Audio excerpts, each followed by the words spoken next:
하이닉스도 네. 사실 이게 스토리가 굉장히 길죠. 이거 저도 보니까 이제 평탄치 않았던 회사더라고요. 이게 이제 보면 옛날에 1983년도에 현대젠자 이제 네. 반도체 사업부로 이게 시작이 되었다고 이제 알려졌는데 그때 이제 삼성과 경쟁을 했죠. 근데 그렇죠. 당시에는 아시겠지만 LG가 반도체 사업을 하고 있었죠. 당시에. 그쵸. 그런데 이제 아마 그때 김대중 대통령 시절에 빅딜 해가지고 네. 합쳐버렸죠. 좀 강제적으로 통합하면서 그때 이제 SK 하이닉스로 이름이 바뀌고. 근데 그때는 정말 지금은 메모리 반도체 회사가 딱 3개 남았잖아요. 네. 당시엔 정말 한 10개 정도 있었던 걸로 기억이 나요. 일본도 있고 또 대만도 있고. 그렇죠. 그러니까 이제 이게 많다 보니까 업황이라는 건 좋았다 나빴다 네. 하는데 이게 업황이 나쁠 때는 공급이 너무 많이 늘어가지고 네. 좀 이제 몇몇 기업들이 이렇게 그 없어져 버리는 그런 현상들도 나왔고 하이닉스도 제가 기억하기로는 네. 2001년인가 2년도 굉장히 위험했었어요.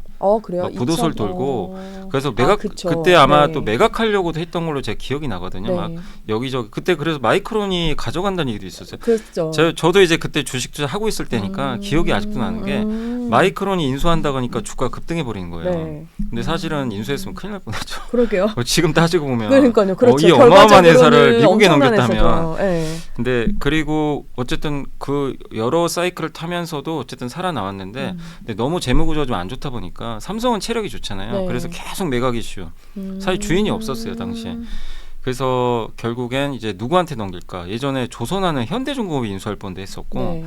근데 승자의 저주라고 인수만 하려고 하면 그 주가가 그거. 그 인수하려는 회사가 네. 이제 주가가 폭락을 하는 거예요. 왜 이렇게 위험한 회사를 자꾸 살려고 사려고 하냐. 근데 이제 최태원 회장이 승부수를 던진 네. 거죠.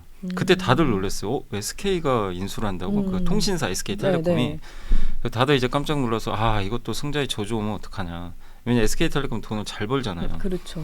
근데 지금 이제 지나놓고 보면 정말 신의 한 수였죠. 그게 어떻게 그래서 보면. 맞아요. 네. 그 뚝심이다 뭐 이런 말들도 네. 그래서 많이들 있는데 네. 보면은 제가 이제 막 취재를 하다 보니까 하이닉스 하면 네. 헝그리 정신이 지금의 결론을 만들었다 이런 말들을 많이 해요. 그러니까 네. 기업 그 어떤 문화, 조직도가 굉장히 단단하다고 들었거든요.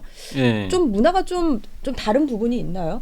그러니까 뭐 제가 뭐 삼성전자 하이닉스가 뭐 이게 구체적인 문화까지는 뭐 우리가 네. 명확하게 알기 어렵지만 이제 언론에 나온 것들을 좀 종합해 보면 좀 삼성은 조금 너무 이게 이 수직 구조, 네, 예, 수직 좀, 구조. 예, 수직 예. 구조라서 의사 결정이 이제 위에서부터 이렇게 내려오기 시작을 하고 네. 이게 좀 결정하는데 시간도 좀 많이 걸리는 것 같고 또 1등의 여유가 있다 보니까 돈이 안 되는 사업을 굳이 막 무리해서 하진 않아요. 그럴 수 이게 좀 있죠. 절실함이 네. 떨어질 수도 있는데 근데 이제 하이닉스는 2등이고 사실 네. 정말 아까도 말씀드렸지만 죽음의 문턱 몇 번씩 왔다 갔다 했거든요. 음. 그러니까 진짜 지금은 여러분들이 이런 얘기하면은 이제 와닿지 않으시겠지만 진짜 2년 전에 네.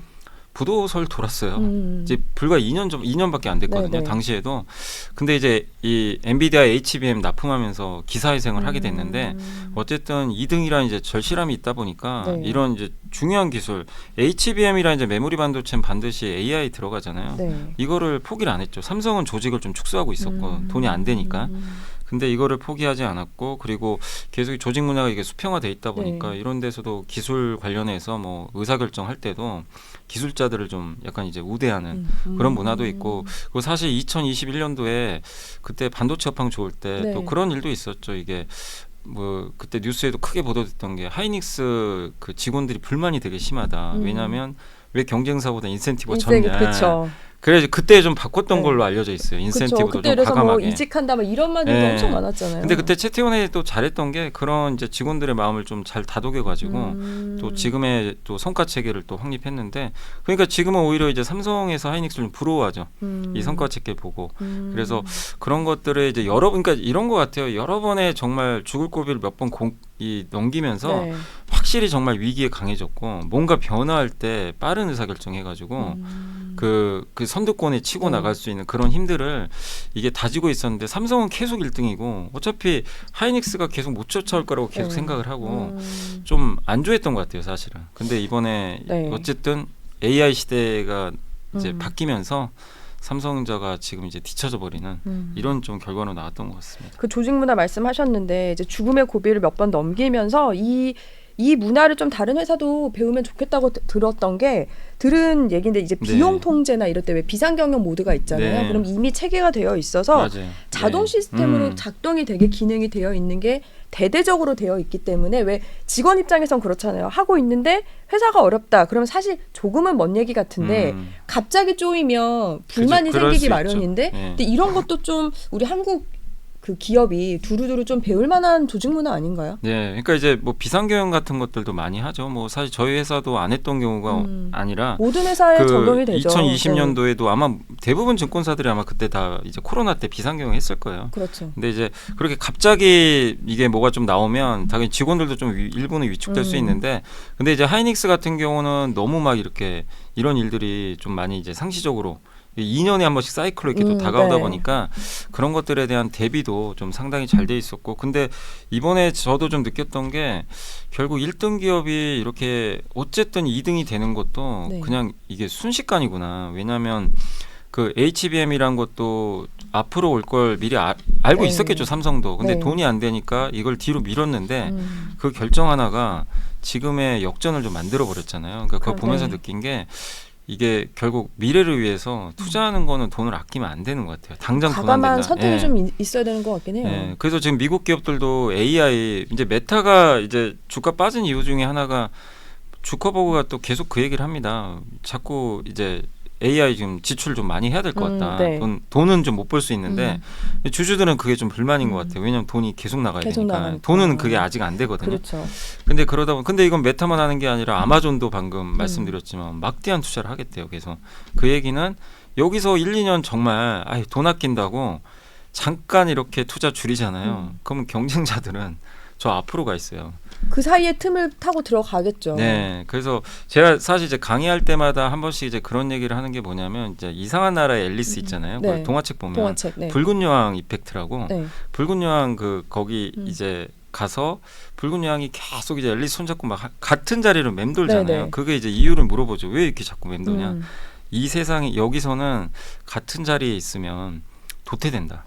그냥 가만히 서 있는 것만으로도 뒤로 간대요. 그 얘기를 한 거예요. 그러니까 지금 AI가 딱 그 상황이에요. 여기서 가만히 네. 있으면 그냥 뒤로 가는 거예요. 투자를 안 하고. 성인으로서 들으니까 또 되게 와닿는 네, 그러니까 표현이네요. 계속 돌아야 된다는 거예요. 끊임없이. 안 그러면 그러니까 지금은 눈에 안 보여요. 네, 지금 제자리잖아요. 그렇죠. 근데 몇 년 후에는 이게 AI 투자한 기업과 안 한 기업은 격차가 엄청난 네. 차이가 있겠죠. 그러니까 지금 하이닉스가 그걸 보여줬잖아요. 삼성과 하이닉스가 네. 몇 년 전에 그 의사결정이 이 차이를 지금 딱 이게 만들어 버렸거든요. 그래서 정말 이거는 기업들한테도 이번 하이닉스랑 삼성 이제 1, 2등 역전은 정말 저는 좀 개인적으로 굉장히 시사하는 바가 좀 큰 그런 사건이었던 모든 것 기업들도 같아요. 그래서 글로벌하게 관심이 많은 것 같은데 잠깐 아까 말씀하셨는데 이제 실적 중에 역대급 성과급도 얘기가 나왔잖아요. 네. 이것도 조직을 운영하는데 사실 무시하지 못하는 저도 그죠. 뭐 직장인이지만 약간 일의 동력도 될 수 있고 네. 그렇지 않나요?